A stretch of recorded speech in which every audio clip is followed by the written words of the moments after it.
స్వాతంత్ర దినోత్సవం అంటే ఒక మతానికి చెందిన పండుగ కాదు, ఒక వర్గానికి చెందిన వేడుక కాదు, ఎవరో కొందరు మాత్రమే జరుపుకునే రోజు అసలే కాదు.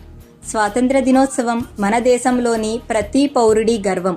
స్కూల్లో విద్యార్థి అయినా, దేశాన్ని కాపాడే సైనికుడైనా, ప్రజలకు సేవ చేసే ప్రభుత్వ ఉద్యోగి అయినా, ఏ మతం, ఏ ప్రాంతం, ఏ భాషకు చెందిన వారైనా ఈరోజు మనందరి చేతుల్లో ఎగరాల్సింది ఒక్కటే, మన జాతీయ జెండా. పండుగలు మన విశ్వాసాలను తెలియచేస్తాయి, కానీ జాతీయ పండుగ మనం ఒకే దేశానికి చెందిన వాళ్ళమని గుర్తు చేస్తుంది. మన భిన్నత్వం మన బలం, మన ఐక్యత మన గర్వం. మన జాతీయ జెండా మనందరి గౌరవం. స్వాతంత్ర్యం కోసం ప్రాణాలర్పించిన మహనీయులు మనం ఎవ్వరం అని అడగలేదు, మన దేశం కోసం ఏం చెయ్యాలి అని ఆలోచించారు.